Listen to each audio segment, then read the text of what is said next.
മിശിഹായിൽ പ്രിയ സഹോദരി സഹോദരന്മാരെ, ന്യായാധിപന്മാരുടെ പുസ്തകം 17-18 അധ്യായങ്ങളിൽ വിവരിച്ചിരിക്കുന്ന മിക്കായുടെയും അയാൾ പുരോഹിതനായി നിയമിച്ച ലേവ്യനായ യോനാഥാന്റെയും ജീവിതത്തെ നമുക്കിന്ന് വിലയിരുത്താം.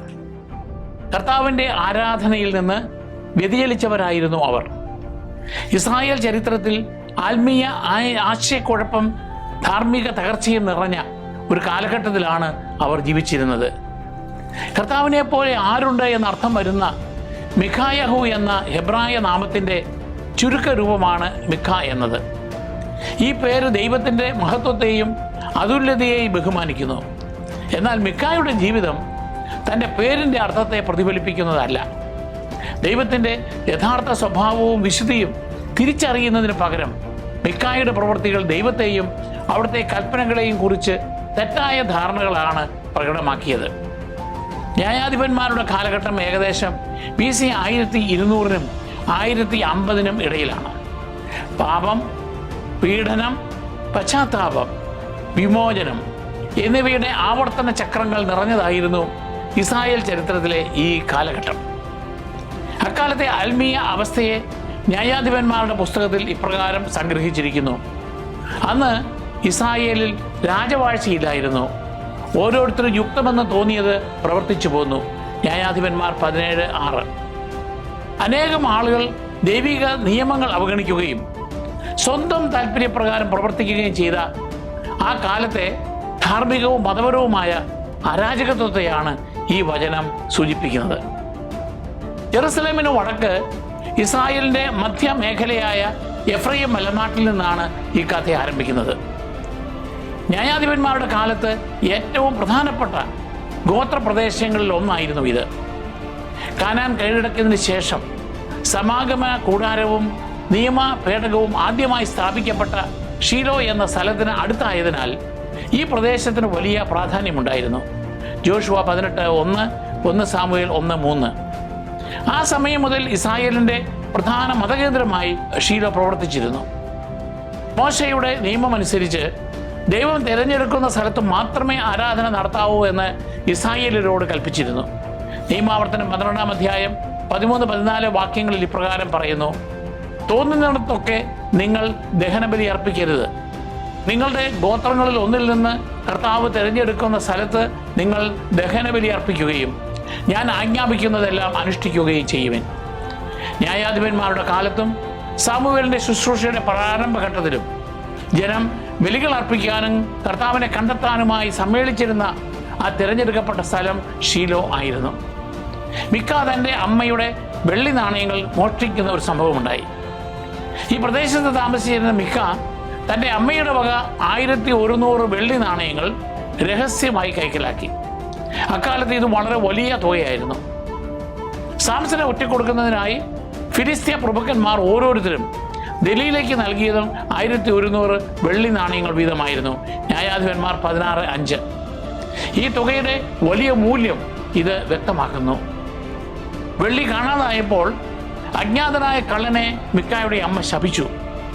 പുരാതന ഇസ്രായേലിൽ ദൈവനാമത്തിൽ ഉച്ചരിക്കുന്ന ശാപങ്ങളെ വളരെ ഗൗരവത്തോടെയാണ് കണ്ടിരുന്നത്. അവ ദൈവത്തിൻ്റെ ശിക്ഷ കൊണ്ടുവരുമെന്ന് ജനങ്ങൾ വിശ്വസിച്ചിരുന്നു. സംഖ്യയുടെ പുസ്തകം 5-ാം അധ്യായം 21-22 വാക്യങ്ങൾ. ഈ ശാപം കേട്ടപ്പോൾ മിക്ക അസ്വസ്ഥനാവുകയും അതിൻ്റെ പ്രത്യാഘാതങ്ങളെ ഭയപ്പെടുകയും ചെയ്തു. തുടർന്ന് താനാണ് വെള്ളി എടുത്തത് എന്ന് മിക്ക സമ്മതിക്കുകയും അത് അമ്മയ്ക്ക് തിരികെ നൽകുകയും ചെയ്തു. മോഷ്ടിക്കരുത് എന്ന കൽപ്പനയെക്കുറിച്ചുള്ള അറിവും തെറ്റ് ചെയ്തതിനുള്ള കുറ്റബോധവും അവനിൽ അല്പമെങ്കിലും ഉണ്ടായിരുന്നുവെന്ന് ഇത് കാണിക്കുന്നു. പുറപ്പാടിൻ്റെ പുസ്തകം 20-ാം അധ്യായം 15-ാം വാക്യം. മിക്കയുടെ അമ്മ തികച്ചും അപ്രതീക്ഷിത രീതിയിലാണ് അപ്പോൾ പ്രതികരിച്ചത്. മോഷണത്തിൻ്റെ പേരിൽ അവനെ ശാസിക്കാനോ ക്ഷമ പറയിക്കാനോ മുതിരുന്നതിന് പകരം അവൾ ഉടനെ ഇപ്രകാരം പറഞ്ഞു: എൻ്റെ മകനെ, കർത്താവ് നിന്നെ അനുഗ്രഹിക്കട്ടെ. ന്യായാധിപന്മാർ 17:2. യഹൂദ സംസ്കാരത്തിൽ മാതാപിതാക്കളുടെ അനുഗ്രഹം ഫലവത്തായി കണക്കാക്കപ്പെട്ടിരുന്നു. അത് മക്കളുടെ മേൽ ദൈവകൃപ ചൊരിയുമെന്ന് അവർ വിശ്വസിച്ചിരുന്നു. അജ്ഞാത മോഷ്ടാവിനെതിരെ താൻ മുൻപ് ഉച്ചരിച്ച ശാപത്തെ പ്രതിരോധിക്കാനാണ് ഈ അനുഗ്രഹം നൽകിയത് എന്ന് പല യഹൂദ വ്യാഖ്യാതാക്കളും വിശ്വസിക്കുന്നു. മിക്ക കുറ്റം സമ്മതിച്ചതോടെ ആ ശാപം തൻ്റെ മകൻ്റെ മേൽ പതിക്കുമെന്ന് അവൾ ഭയപ്പെട്ടിരിക്കാം. കർത്താവിൻ്റെ നാമത്തിൽ അവനെ വേഗത്തിൽ അനുഗ്രഹിക്കുന്നതിലൂടെ താൻ അറിയാതെ വരുത്തിവെച്ച ദോഷഫലങ്ങളെ ഒഴിവാക്കാനാണ് അവൾ ശ്രമിച്ചത്. എങ്കിലും അവളുടെ ഈ പ്രതികരണം ധാർമ്മിക തളർച്ചയെ വ്യക്തമാക്കുന്നു. മിക്കായുടെ തെറ്റിനെ തിരുത്തുന്നതിന് പകരം അവൾ ഉടനെ അവനെ അനുഗ്രഹിക്കുകയും ആ വെള്ളി തെറ്റായ രീതിയിൽ കർത്താവിന് സമർപ്പിക്കാൻ ശ്രമിക്കുകയും ചെയ്തു. ആത്മാർത്ഥമെന്ന് തോന്നിപ്പിക്കുന്ന മതാചാരവും ദൈവകൽപ്പനകളെക്കുറിച്ചുള്ള അജ്ഞതയും തമ്മിൽ കലർന്നുപോയ ന്യായാധിപന്മാരുടെ കാലത്തെ ആത്മീയ ആശയക്കുഴപ്പത്തെയാണ് ഈ പ്രതികരണം പ്രതിഫലിപ്പിക്കുന്നത്. തൻ്റെ മകനെ അനുഗ്രഹിച്ച ശേഷം ആ വെള്ളി മിക്കായ്ക്ക് വേണ്ടി കർത്താവിന് സമർപ്പിക്കുമെന്ന് അവൻ്റെ അമ്മ പ്രഖ്യാപിച്ചു. പുരാതന ഇസ്രായേലിൽ സമ്പത്ത് ദൈവത്തിന് സമർപ്പിക്കുക എന്നതിൻ്റെ അർത്ഥം സമാഗമന കൂടാരവുമായി ബന്ധപ്പെട്ട വിശുദ്ധ കാര്യങ്ങൾക്കായി അത് നൽകുക എന്നതായിരുന്നു. മോശയുടെ നിയമമനുസരിച്ച് ഇത്തരം വഴിപാടുകൾ ദൈവത്തിൻ്റെ ആരാധനയ്ക്കും കൂടാരത്തിലെ ശുശ്രൂഷകൾക്കും വേണ്ടിയുള്ളതായിരുന്നു. ലേവ്യരുടെ പുസ്തകം 27-ാം അധ്യായം 1 മുതൽ 8 വരെ വാക്യങ്ങൾ. സാധാരണയായി ഇവ കൂടാരത്തിലെ പുരോഹിതന്മാരുടെ പക്കലാണ് ഏൽപ്പിച്ചിരുന്നത്. എങ്കിലും ദൈവിക സമർപ്പണത്തെക്കുറിച്ചുള്ള അവളുടെ ധാരണ തികച്ചും തെറ്റായിരുന്നു. സമാഗമന കൂടാരവും നിയമവേടവും സ്ഥിതി ചെയ്തിരുന്ന ഷീലോയിലെ വിശുദ്ധ മന്ദിരത്തിലേക്ക് വെള്ളി നൽകുന്നതിന് പകരം അവൾ അതിൻ്റെ ഒരു ഭാഗം ഉപയോഗിച്ച് കൊത്തുപണി ചെയ്ത ഒരു വിഗ്രഹം നിർമ്മിച്ചു. ചുറ്റുമുള്ള വിജാതീയ മതങ്ങളുടെ സ്വാധീനം വർദ്ധിച്ചു വരുന്നതിനെയാണ് ഈ പ്രവൃത്തി പ്രതിഫലിപ്പിച്ചത്. അവൾ കർത്താവിൻ്റെ നാമത്തിലാണ് ചെയ്തതെങ്കിലും ദൈവം വ്യക്തമായി വിലക്കിയ കാര്യങ്ങളെ തൻ്റെ ഭക്തിയുമായി അവൾ കൂട്ടിക്കലർത്തി. അവൾ വെള്ളിയുടെ ഒരു ഭാഗം ഒരു തട്ടാനെ ഏൽപ്പിച്ചു. അവൻ കൊത്തുപണി ചെയ്ത ഒരു വിഗ്രഹം നിർമ്മിച്ച് അതിൽ വെള്ളി പൊതിഞ്ഞു. ഇത്തരമൊരു രൂപം ദൈവത്തെ ബഹുമാനിക്കുമെന്നോ അല്ലെങ്കിൽ അവിടുത്തെ സാന്നിധ്യം തങ്ങളുടെ ഭവനത്തിൽ ദൃശ്യമാക്കുമെന്നോ അവൾ വിശ്വസിച്ചിരിക്കാം. എന്നിരുന്നാലും ഈ പ്രവൃത്തി ഒന്നിൻ്റെയും പ്രതിമയോ സ്വരൂപമോ നീ നിർമ്മിക്കരുതേ എന്ന കൽപ്പനയുടെ പ്രത്യക്ഷ ലംഘനമായിരുന്നു. പുറപ്പാട് 20:4. ഒരു മതപരമായ പ്രവൃത്തി എന്ന് തോന്നിച്ചുവെങ്കിലും അത് യഥാർത്ഥത്തിൽ ഉടമ്പടിയിൽ നിന്നുള്ള ഗുരുതര വ്യതിയാനമായിരുന്നു. സത്യവിശ്വാസത്തെ ശക്തിപ്പെടുത്തുന്നതിന് പകരം ഈ വിഗ്രഹം ഇസ്രായേലിന്റെ വിശ്വാസവും വിജാതീയ ആചാരങ്ങളും തമ്മിലുള്ള അപകടകരമായ ഒരു മിശ്രണം ഉണ്ടാക്കി. ഇത് മിക്കായുടെ കുടുംബത്തിനും അപ്പുറം പടരാനിരുന്ന ആത്മീയ ആശയക്കുഴപ്പത്തിന് വഴി തുറന്നു. ഇനി മിക്ക ഒരു സ്വകാര്യ ആരാധനാലയം സ്ഥാപിക്കുന്നതായി കാണാം. വിഗ്രഹം നിർമ്മിക്കപ്പെട്ടതിന് ശേഷം മിക്ക അത് തൻ്റെ വീട്ടിൽ പ്രതിഷ്ഠിക്കുകയും ഒരു സ്വകാര്യ ആരാധനാ കേന്ദ്രം സ്ഥാപിക്കുകയും ചെയ്തു. ഈ ആരാധനാലയത്തിൽ പുരോഹിത വസ്ത്രമായ എഫോദും പുരാതന നിയർ ഈസ്റ്റ് ദേശങ്ങളിൽ ശകനം നോക്കുന്നതിനായി ഉപയോഗിച്ചിരുന്ന ഗൃഹവിഗ്രഹങ്ങളും ടെറാഫിം ഉൾപ്പെടെയുള്ള നിരവധി മതപരമായ വസ്തുക്കൾ ഉണ്ടായിരുന്നു. അത്തരം ചിഹ്നങ്ങൾ മാർഗനിർദ്ദേശമോ അനുഗ്രഹങ്ങളോ തേടാനുള്ള ശ്രമങ്ങളുടെ ഭാഗമായിരുന്നു. ഷീലോയിലെ കർത്താവിൻ്റെ ഔദ്യോഗിക വിശുദ്ധ മന്ദിരത്തിലേക്ക് പോകുന്നതിന് പകരം മിക്ക തൻ്റെതായ രീതിയിൽ മതം ആചരിച്ച് തെറ്റായ പ്രവൃത്തിയായിരുന്നു. ഈ സ്വകാര്യ മതസംവിധാനത്തിൻ്റെ നടത്തിപ്പിനായി മിക്ക തൻ്റെ പുത്രന്മാരിൽ ഒരാളെ തന്നെ പുരോഹിതനായി നിയമിച്ചു. ഈ തീരുമാനം ഇസ്രായേലിലെ ആരാധനാക്രമത്തെ വീണ്ടും ലംഘിക്കുന്നതായിരുന്നു. ദൈവകൽപ്പന അനുസരിച്ച് പുരോഹിത ശുശ്രൂഷ ലേവി ഗോത്രത്തിൽപ്പെട്ട അഹ്റോന്റെ സന്തതികൾക്കായി പരിമിതപ്പെടുത്തിയിരുന്നു. പുറപ്പാട് 28:1.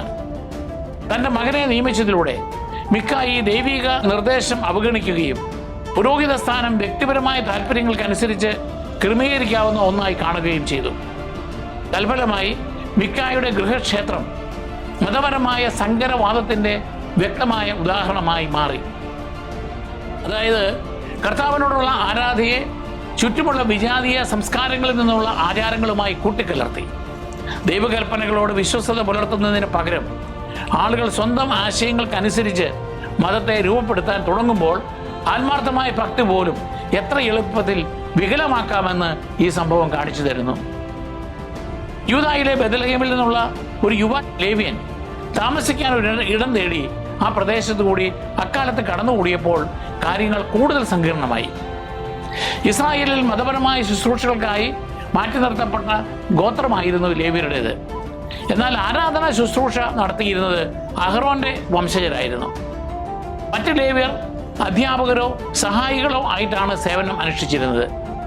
മിക്ക ഈ യുവ ലേവ്യനെ കണ്ടുമുട്ടിയപ്പോൾ തൻ്റെ സ്വകാര്യ ആരാധനാ കേന്ദ്രത്തിന് കൂടുതൽ നിയമസാധുത ലഭിക്കാൻ അയാളുടെ സേവനം ഒരു അവസരമായി കണ്ടു.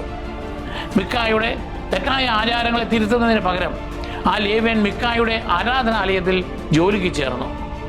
തൻ്റെ വീട്ടിൽ താമസിച്ച് പുരോഹിത ശുശ്രൂഷ ചെയ്യുന്നതിന് വർഷം തോറും 10 വെള്ളി നാണയങ്ങളും വസ്ത്രവും ഭക്ഷണവും നൽകാമെന്ന് മിക്ക അവനോട് വാഗ്ദാനം ചെയ്തു. ലേവ്യൻ ആ നിർദ്ദേശം സ്വീകരിക്കുകയും മിക്ക അവനെ തൻ്റെ ഔദ്യോഗിക പുരോഹിതനായി നിയമിക്കുകയും ചെയ്തു. ഈ ക്രമീകരണത്തിൽ ആത്മവിശ്വാസം പ്രകടിപ്പിച്ചുകൊണ്ട് മിക്ക ഇപ്രകാരം പറഞ്ഞു: ഒരു ലേവ്യനെ പുരോഹിതനായി ലഭിച്ചതുകൊണ്ട് കർത്താവ് എന്നെ അനുഗ്രഹിക്കുമെന്ന് ഞാൻ അറിയുന്നു. ന്യായാധിപന്മാർ 17-13 വാക്യം. മിക്കായുടെ ഈ പ്രസ്താവന മതത്തെക്കുറിച്ചുള്ള അന്ധവിശ്വാസത്തെ വെളിപ്പെടുത്തുന്നു. തൻ്റെ വീട്ടിൽ ഒരു ലേവ്യൻ ഉള്ളതുകൊണ്ട് ദൈവം തന്നെ അനുഗ്രഹിക്കുമെന്ന് അവൻ കരുതി. എന്നാൽ വിഗ്രഹങ്ങളും സ്വകാര്യ ക്ഷേത്രവും ഉൾപ്പെടെ അവൻ സൃഷ്ടിച്ച ആരാധനാക്രമം മുഴുവൻ ദൈവകൽപ്പനകൾക്ക് വിരുദ്ധമായിരുന്നു. ദൈവത്തെ ആരാധിക്കുന്നതിൽ ജനങ്ങളെ വിശ്വസ്തയോടെ നയിക്കേണ്ട പുരോഹിത സ്ഥാനം ഇവിടെ സമൂഹത്തിൻ്റെ ആത്മീയ ആവശ്യങ്ങൾക്ക് ഉപരിയായി ഒരു സ്വകാര്യ കുടുംബത്തിൻ്റെ താല്പര്യങ്ങൾക്കായി സേവനമനുഷ്ഠിക്കുന്ന ഒരു കൂലിപ്പണിയായി തരം താഴ്ത്തപ്പെട്ടു. ഈ തെറ്റായ മതാചാരങ്ങൾ മിക്കായുടെ കുടുംബത്തിനും അപ്പുറം എങ്ങനെയാണ് രാഷ്ട്രത്തെ ആകെ സ്വാധീനിക്കാൻ തുടങ്ങിയതെന്ന് ഈ കഥയുടെ അടുത്ത ഭാഗം കാണിക്കുന്നു. ജോഷുവ തങ്ങൾക്ക് അനുവദിച്ചു നൽകിയ പ്രദേശം പൂർണ്ണമായും കൈവശപ്പെടുത്താൻ അക്കാലത്ത് ദാൻ ഗോത്രത്തിന് കഴിഞ്ഞിരുന്നില്ല. ജോഷുവ 19:40-48 വരെ വാക്യങ്ങൾ. ശക്തരായ അയൽ ജനതകൾ അവരെ സ്വന്തം ഭൂമിയിൽ നിന്ന് പുറത്താക്കിയതിനാൽ താമസിക്കാൻ മറ്റൊരു സ്ഥലം തേടി ദാൻ ഗോത്രക്കാർ അലയുകയായിരുന്നു. അനുയോജ്യമായൊരു പ്രദേശം കണ്ടെത്തുന്നതിനായി അവർ തങ്ങളുടെ ഗോത്രത്തിൽ നിന്ന് 5 രഹസ്യ അന്വേഷകരെ അയച്ചു. തങ്ങളുടെ യാത്രക്കിടയിൽ ഈ ചാരന്മാർ എഫ്രയീം മലനാട്ടിലൂടെ കടന്നു പോവുകയും മിക്കായുടെ വീടിന് സമീപം താമസിക്കുകയും ചെയ്തു. അവിടെ വെച്ച് അവർ ആ യുവ ലേവ്യനെ തിരിച്ചറിഞ്ഞു. അവൻ്റെ സാന്നിധ്യത്തിൽ കൗതുകം തോന്നിയ അവൻ എങ്ങനെയാണ് അവിടെ പുരോഹിതനായി എത്തിയതെന്ന് ചോദിച്ചു. മിക്ക തന്നെ അയാളുടെ ഗൃഹക്ഷേത്രത്തിലെ പുരോഹിതനായി കൂലിക്ക് എടുത്തതാണെന്ന് ലേവ്യൻ വിശദീകരിച്ചു. ഇത് കേട്ടപ്പോൾ തങ്ങളുടെ ദൗത്യം വിജയിക്കുമോ എന്നറിയാൻ ദൈവത്തോട് ചോദിക്കണമെന്ന് ദാൻ ഗോത്രക്കാർ അവനോട് ആവശ്യപ്പെട്ടു. അവരുടെ യാത്ര കർത്താവിൻ്റെ നിരീക്ഷണത്തിലാണെന്ന് ലേവ്യൻ അവർക്ക് ഉറപ്പ് നൽകി. എങ്കിലും അവൻ യഥാർത്ഥത്തിൽ ദൈവഗീതം തേടിയതായി തിരുവചനം പറയുന്നില്ല. അവൻ്റെ മറുപടി ഒരു യഥാർത്ഥ പ്രവചനത്തെക്കാൾ ഉപരി അവരെ വേഗത്തിൽ ആശ്വസിപ്പിക്കുവാനുള്ള ഒരു ശ്രമം മാത്രമായിരുന്നു. ചാരന്മാർ തങ്ങളുടെ യാത്ര തുടർന്ന് ഒടുവിൽ ലായിഷ് നഗരത്തിൽ എത്തി. അവിടുത്തെ ജനങ്ങൾ സഖ്യകക്ഷികളിൽ നിന്നും അകന്ന് ശക്തമായ പ്രതിരോധങ്ങൾ ഇല്ലാതെ സമാധാനത്തോടെയും സുരക്ഷിതയോടെയും ജീവിക്കുന്നത് അവർ ശ്രദ്ധിച്ചു. ആ പ്രദേശം ഫലഭൂയിഷ്ടവും സമ്പന്നവുമായിരുന്നു. ഈ അവസരം കണ്ട ചാരന്മാർ തങ്ങളുടെ ഗോത്രക്കാരുടെ അടുക്കൽ തിരിച്ചെത്തി ആ നഗരത്തെ എളുപ്പത്തിൽ കീഴടക്കാമെന്ന് വിവരം നൽകി. ഈ റിപ്പോർട്ടിൽ ആകൃഷ്ടരായ ദാൻ ഗോത്രത്തിലെ 600 സായുധർ ആ പ്രദേശം പിടിച്ചെടുക്കാൻ പുറപ്പെട്ടു. അവർ വീണ്ടും എഫ്രയീം മലനാട്ടിലൂടെ യാത്ര ചെയ്തപ്പോൾ 5 ചാരന്മാർ മിക്കായുടെ വീട്ടിലെ ആരാധനാ കേന്ദ്രത്തെക്കുറിച്ചും അവിടെ സൂക്ഷിച്ചിരുന്ന വിലപിടിപ്പുള്ള മതപരമായ വസ്തുക്കളെക്കുറിച്ചും യോദ്ധാക്കളോട് പറഞ്ഞു. അവർ മിക്കായുടെ വീട്ടിൽ പ്രവേശിച്ച് വിഗ്രഹവും എഫോദും ഗൃഹവിഗ്രഹങ്ങളും കൈക്കലാക്കുകയും ലേവ്യനെ തങ്ങളോടൊപ്പം വരാൻ ക്ഷണിക്കുകയും ചെയ്തു. അവരുടെ പ്രവൃത്തിയെ ലേവ്യൻ ചോദ്യം ചെയ്തപ്പോൾ ദാൻ ഗോത്രക്കാർ അവന് കൂടുതൽ ഉന്നതമായ ഒരു പദവി വാഗ്ദാനം ചെയ്തു. അവർ അവനോട് ചോദിച്ചു, ഒരു വീടിൻ്റെ മാത്രം പുരോഹിതനായിരിക്കുന്നതോ ഇസ്രായേലിലെ ഒരു ഗോത്രത്തിനും വംശത്തിനും പുരോഹിതനായിരിക്കുന്നതോ ഏതാണ് നിനക്ക് നല്ലത്? ന്യായാധിപന്മാർ 18-19. ഈ വലിയ അവസരത്തിൽ ആകൃഷ്ടനായ ലേവ്യൻ സന്തോഷത്തോടെ ആ വാഗ്ദാനം സ്വീകരിക്കുകയും മിക്കായുടെ വിഗ്രഹങ്ങളുമായി അവരോടൊപ്പം പോവുകയും ചെയ്തു. ദാൻ ഗോത്രക്കാർ തൻ്റെ വിഗ്രഹവും വിശുദ്ധ വസ്തുക്കളും ലേവ്യ പുരോഹിതരെയും കൊണ്ടുപോയെന്ന് അറിഞ്ഞപ്പോൾ ദാൻ അയൽക്കാരെ കൂട്ടി അവരെ പിന്തുടർന്നു. അവരെ കണ്ടെത്തിയ മിക്ക താൻ നിർമ്മിച്ച വിഗ്രഹങ്ങളെയും തൻ്റെ പുരോഹിതനെയും അവർ എടുത്തുകൊണ്ട് പോയതിനെ ചോദ്യം ചെയ്ത് പ്രതിഷേധിച്ചു. എങ്കിലും ഭീഷണിപ്പെടുത്തുന്ന രീതിയിലാണ് ദാൻ ഗോത്രക്കാർ അവനോട് പ്രതികരിച്ചത്. തങ്ങൾക്കെതിരെ ശബ്ദമുയർത്തരുത് എന്ന് അവർ മിക്കായ്ക്ക് മുന്നറിയിപ്പ് നൽകി. തങ്ങളുടെ ഇടയിലുള്ള ക്രൂരരായ മനുഷ്യർ അവനെ ആക്രമിക്കുമെന്നും അവൻ്റെ കുടുംബത്തിൻ്റെ ജീവൻ അപകടത്തിലാക്കുമെന്നും അവർ പറഞ്ഞു. ദാൻ ഗോത്രക്കാർ തന്നേക്കാൾ ശക്തരും ആയുധധാരികളുമാണെന്ന് മനസ്സിലാക്കിയ മിക്ക തന്നിൽ നിന്ന് എടുത്തുകൊണ്ട് പോയവ തിരിച്ചു പിടിക്കാൻ കഴിയില്ലെന്ന് തിരിച്ചറിഞ്ഞു. മനസ്സില്ലാ മനസ്സോടെ അവൻ തൻ്റെ വീട്ടിലേക്ക് മടങ്ങിപ്പോയി. ഇതിനിടയിൽ ദാൻ ഗോത്രക്കാർ വടക്കോട്ട് തങ്ങളുടെ യാത്ര തുടരുകയും ലായിഷ് നഗരത്തിലെത്തുകയും ചെയ്തു. അവിടുത്തെ ജനങ്ങൾ സഖ്യകക്ഷികളിൽ നിന്നും അകന്ന് ശക്തമായ പ്രതിരോധങ്ങൾ ഒന്നുമില്ലാതെ സമാധാനത്തോടെയും സുരക്ഷിതമായും ജീവിക്കുകയായിരുന്നല്ലോ.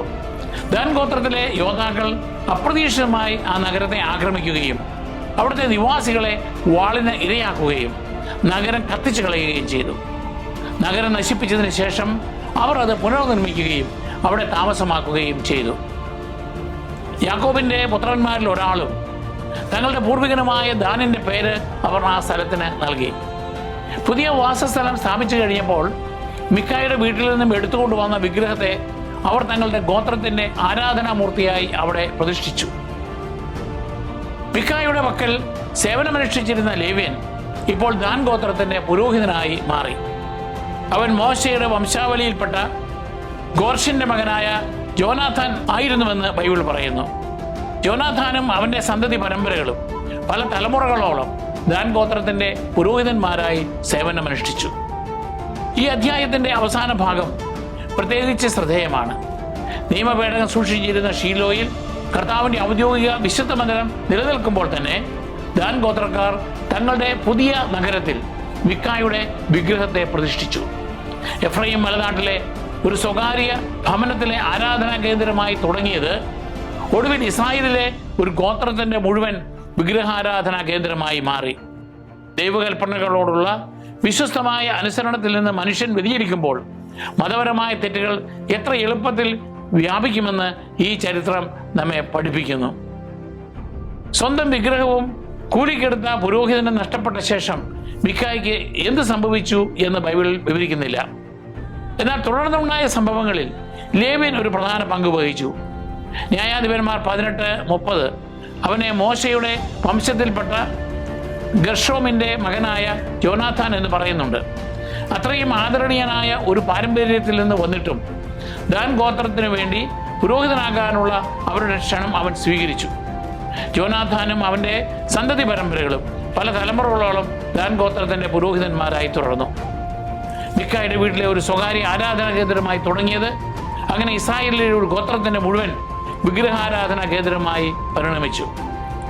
ദേശം പ്രവാസത്തിലേക്ക് പോകുന്നതുവരെ ഈ വിഗ്രഹാരാധന തുടർന്നുവെന്ന് ബൈബിൾ രേഖപ്പെടുത്തുന്നു. ന്യായാധിപന്മാർ 18:30.